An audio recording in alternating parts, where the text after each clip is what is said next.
Alright, so magandang araw sa inyong lahat. This time, ang pag-usapan natin will be motivation and communication. So this is part of Module 4 and we will start our discussion with these concepts. Before we proceed to motivation, ano ba ang nagmo-motivate sa inyo? Bakit kayo nag-aaral? Bakit kayo nagpupursige? Are you motivated to study? Or are you motivated to finish all your requirements just to pass all your subjects? If not, bakit nyo ginagawa isang bagay? So, ang motivation is something na hindi natin pwedeng sabihin wala sa buhay natin. Every one of us are motivated by something or someone or anything. We are all motivated na gawin ang isang bagay because there's something na nagpupush sa atin. Ginagawa natin ang gusto natin because there is something na nagmamotivate sa atin, nagpupush sa atin o nag-influence sa atin. Ano nga ba yung motivation? Ang motivation po ay galing sa Latin word na movere, na ang ibig sabihin ay to move. Ito rin ay galing sa English word na motive, na ibig sabihin ay needs, desires, wants, or drives within individuals. Every one of us merong needs, merong desires, merong wants. And these desires, these needs motivates us to perform, motivates us to uh, to do something, to move forward, bumangon, maligo, mag-ayos, kumain, magtrabaho, pumasok sa eskwela. Meron mga nagpupush sa atin. And this is our needs, our desires, our wants in life. It is the process of stimulating people to actions to accomplish the goals. Meron dalawang klase ng motivation that push us or motivates us. Una is intrinsic motivation. Pag sinabi natin intrinsic motivation, galing sa loob. The drive to do an activity for its own enjoyment and internal satisfaction. So the motivation arises from within. Ginagawa mong isang bagay kahit walang compensation. Masaya ka. Nag-aaral ka hindi dahil merong allowance, pero dahil nag-enjoy ka sa pag-aaral, o kaya naman, naglalaro ka ng basketball hindi dahil atleta ka, kundi dahil masaya ka sa ginagawa mo. Nai-enjoy mo. Meron kang satisfaction, internal satisfaction. Nagbabasa ka ng libro, hindi dahil merong competition na pag marami kang nabasa, mananalo ka ng reward. So, ginagawa mo yung pagbabasa ng libro dahil gusto mo mas lumalim pa yung kaalaman mo, mas ma-develop pa yung skills mo. Natutulog ka, hindi dahil may bayad, kundi, siyempre, you are satisfied. Nag-enjoy ka sa pagtulog, nag-enjoy ka sa ano to, panonood.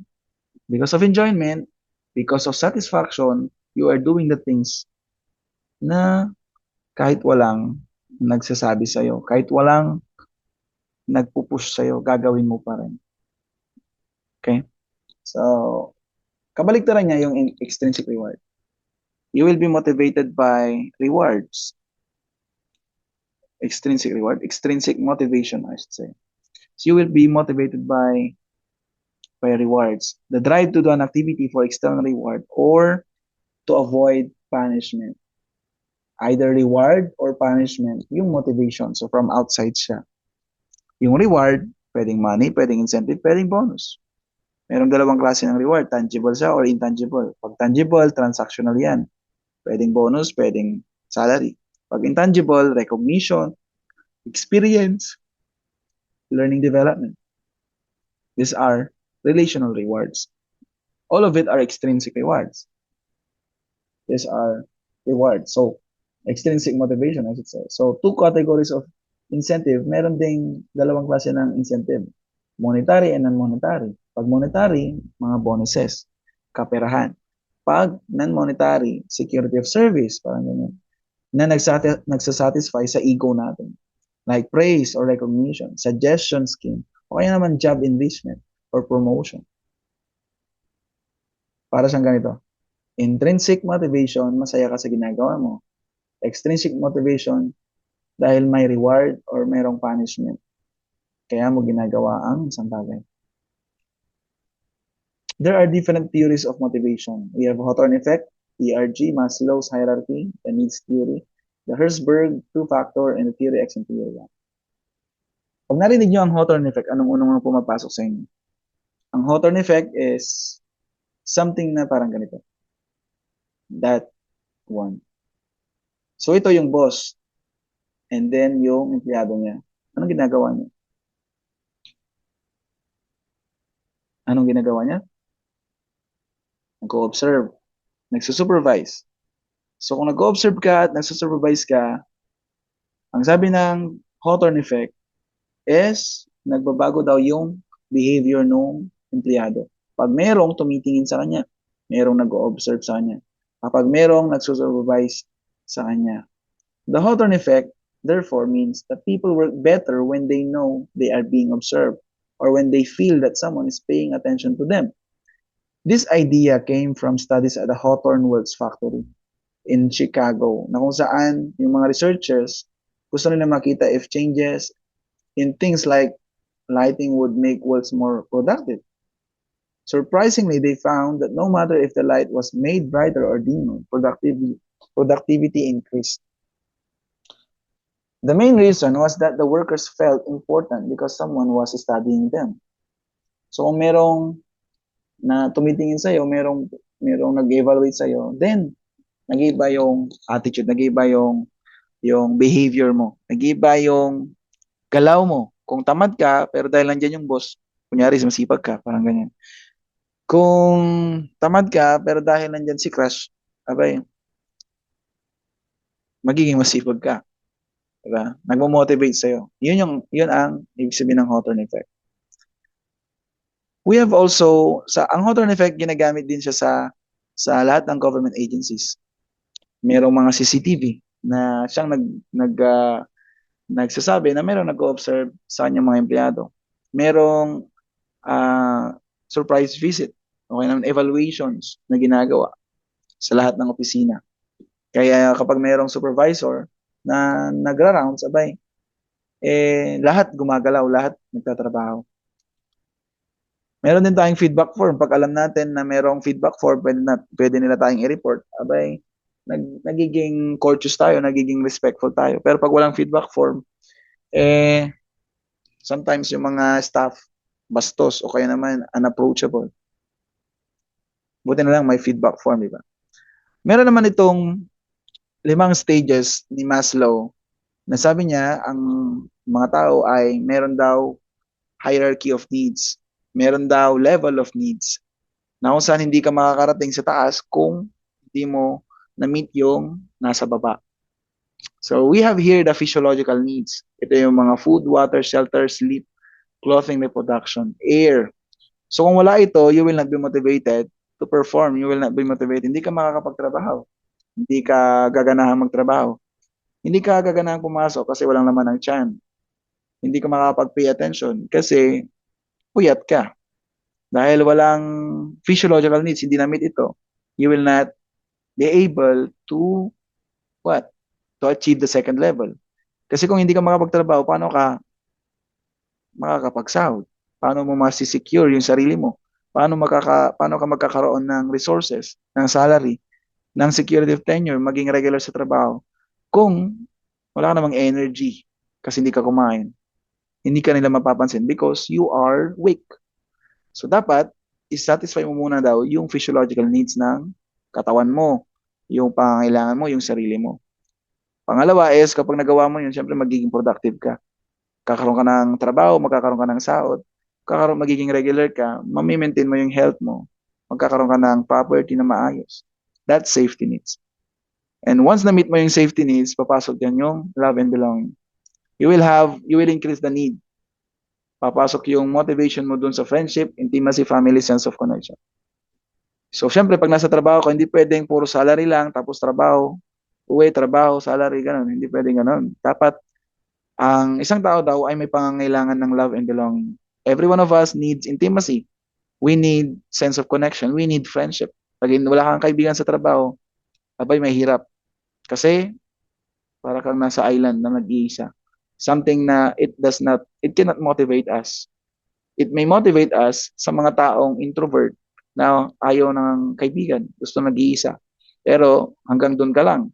You will not, hanggang sa second level ka lang. You cannot attain the third level, which is love and belonging.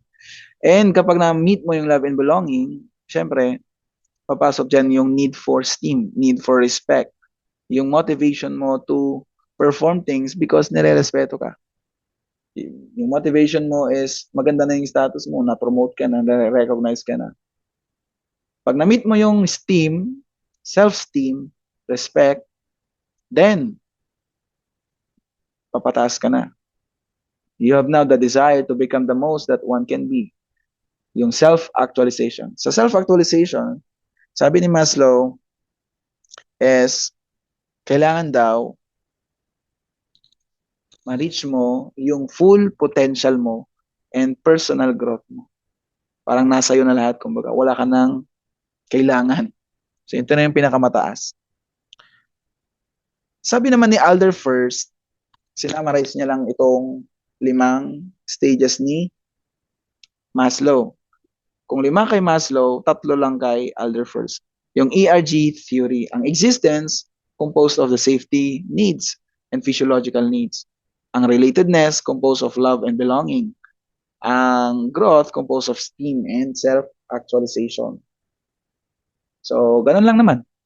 Lahat daw tayo ay motivated by our existence. Should be motivated by our existence, yung mga pangangailangan natin. And then, here comes the relatedness and growth.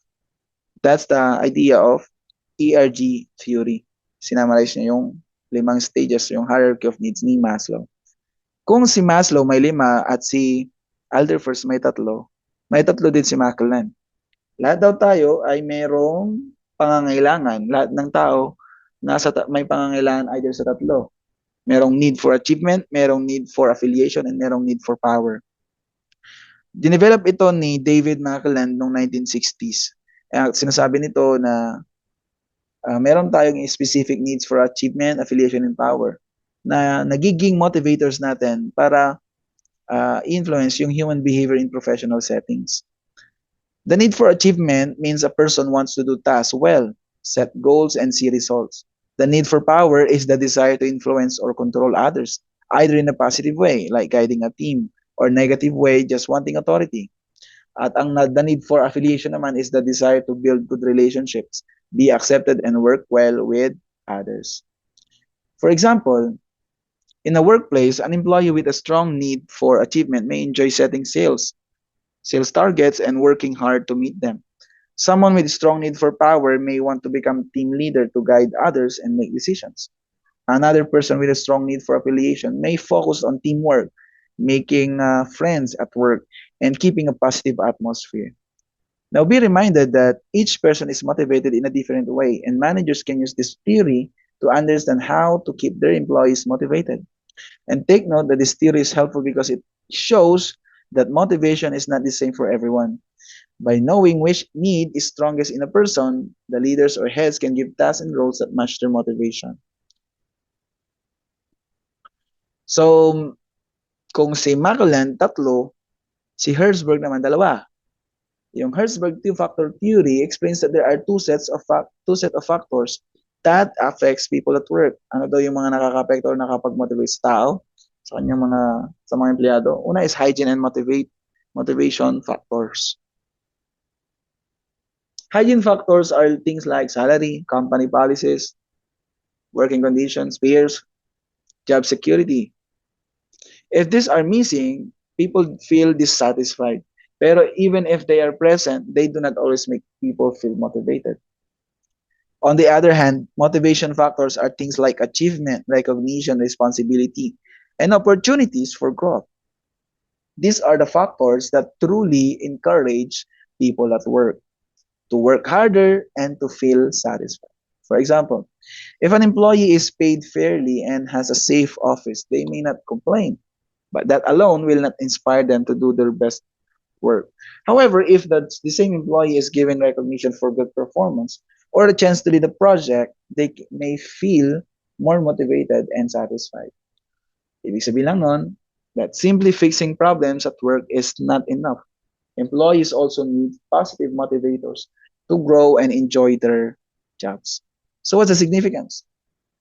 This theory is important because it teaches managers to focus not only on preventing dissatisfaction, but also on creating real motivation through opportunities, recognition, and growth.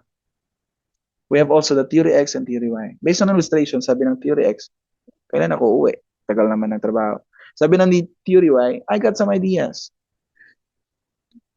Meron siyang purpose. Itong theory X and theory Y, sabi ni Douglas MacGregor, in-explain niya na merong dalawang pananaw ang mga managers sa kanilang mga employees. Ang mga theory X daw, sa paniniwala ng mga managers, ay naturally lazy. Ayaw nila ng trabaho, ayaw nila ng responsibility, at kailangan nila ng strict supervision. Because of this, managers using theory of X often control employees closely and use punishments or rewards to push them to work. Ang theory X, ayaw na ayaw nila ng trabaho. They need to be controlled. Dahil ayaw nila, kailangan nila na mas makontrol. And kailangan nila ng punishment para sumunod sila. Ang management style niya, authoritarian, autocratic.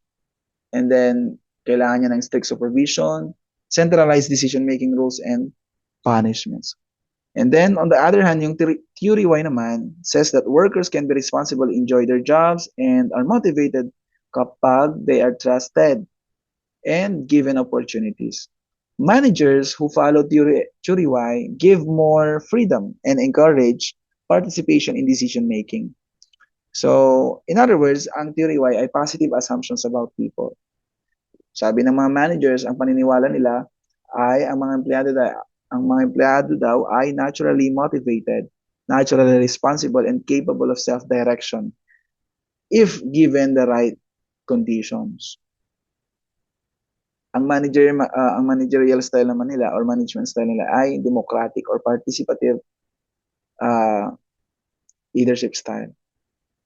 Bakit? They empower employees, they decentralize authority, and encourage teamwork, recognition, and opportunities for growth.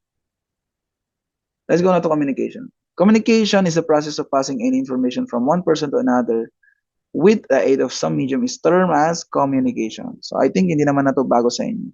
Sa communication, meron tayong dalawang component, the sender and the receiver. Pag ang sender nag-deliver ng message, ang tawag doon sa delivery of message is encoding. Pag ang receiver, ni-receive niya yung information, anong nangyayari? Decoding. Para siyang ganito. Ang process of communication goes something like this. From the sender, he will decode the message. And the receiver will decode. Mali ata yung sabi ko. The sender will encode, not decode. Encode the information, the message, and then the receiver will decode the message. Decode means interpretation, understanding about the message, then syempre analysis. After niya ma-analyze, ma-internalize, maintindihan, syempre magbibigay siya ng feedback. Yung feedback ngayon pupunta yun sa sender. Babalik ulit doon. And then here comes the barrier to communication, the noise. It can affect the message, it can affect the sender, and it can affect the receiver. So kung maingay ang paligid mo, syempre, hindi mo maintindihan yung information na na-receive mo. Kaya hindi mo masabi, hindi mo ma-encode yung message na gusto mong sabihin. The same is true sa klase. Kung maingay ang environment, hindi tayo magkakaintindihan. Kaya nagkakaroon ng misinformation or miscommunication. There are types of communication. We have, number one, the verbal communication. Ito ay based on method or medium. The way we communicate. Una is verbal communication. Pangalawa is non-verbal communication. And pangatlo is visual communication. So verbal, alam niyo naman yan. So verbal, the use of spoken or written words to convey messages. It includes face-to-face, meetings, phone calls, and even written forms, emails, memos, letters, etc.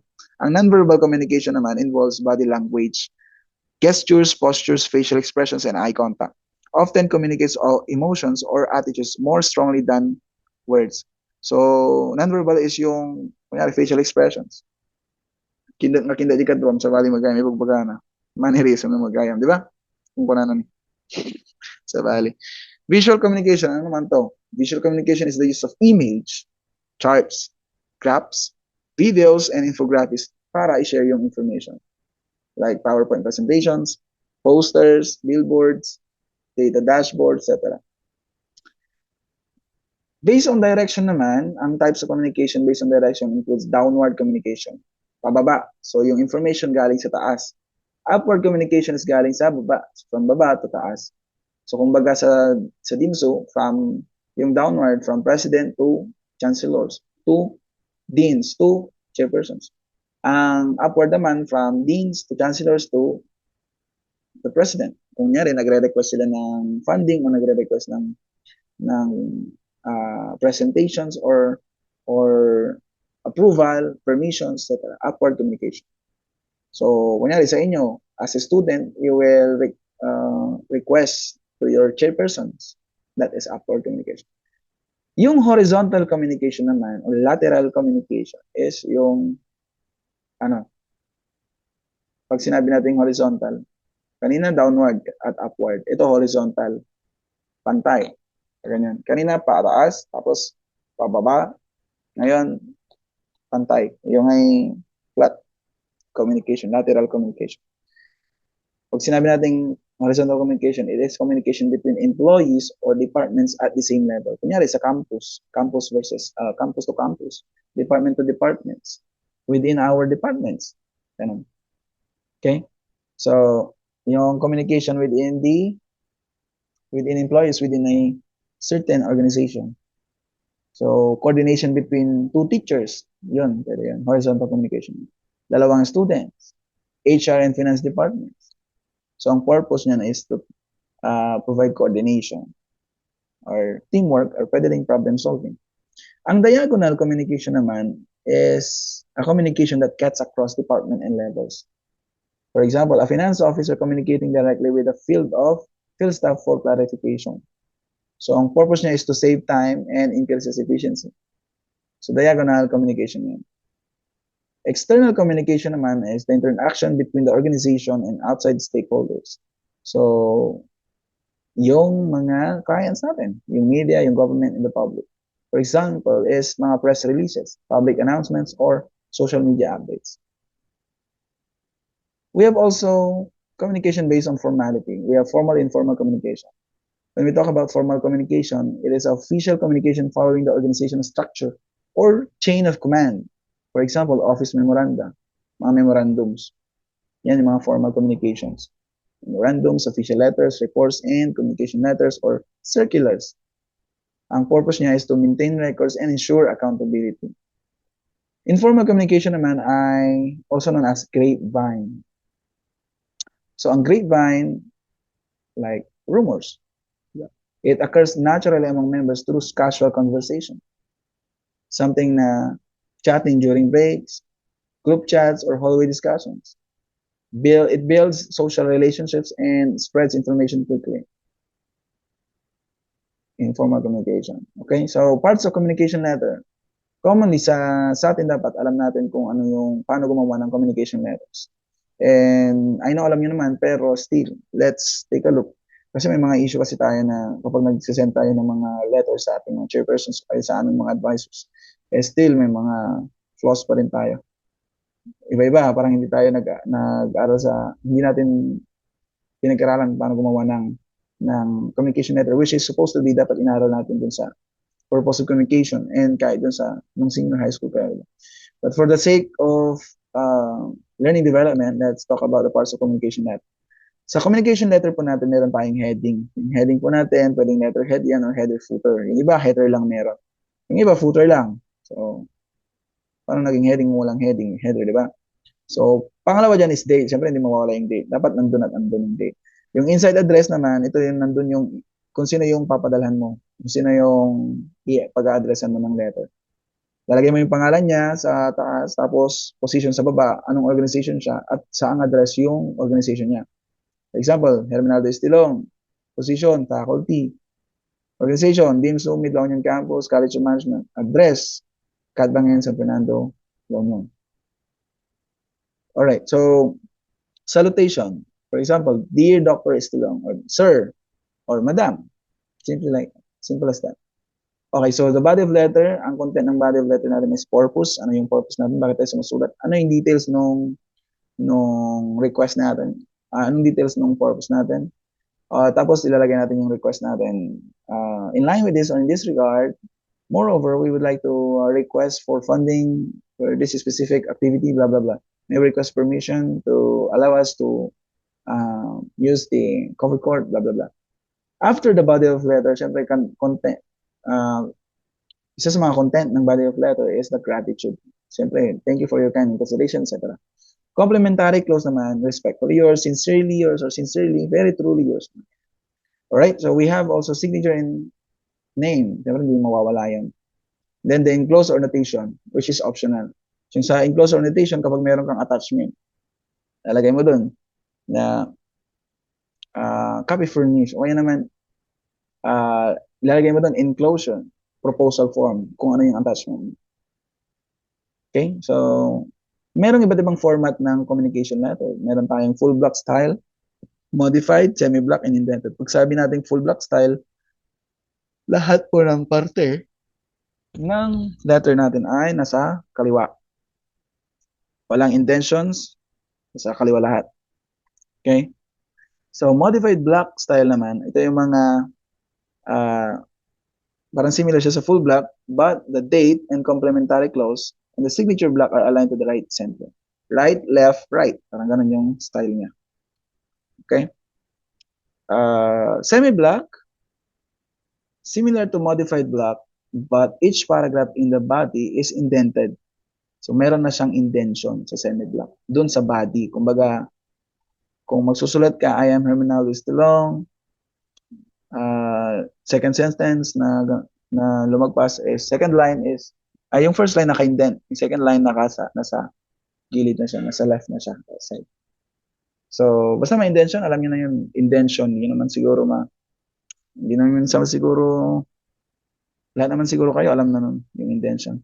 So, indented style, ano naman yung indented style? The heading, inside address, and closing lines are all indented from left margin. So, yung mga paragraphs natin are also indented. Yung heading, yung inside address, naka-indent. Yung closing lines, naka-indent. Yung paragraphs, naka-indent. Pero this style used rarely today pero still acceptable pa rin naman siya in a formal or traditional institutions. So that would be all, and thank you so much for listening. If you have any questions, just comment down. Clarifications, just comment down. Corrections or anything, just comment down. Okay? Thank you so much for listening. See you all.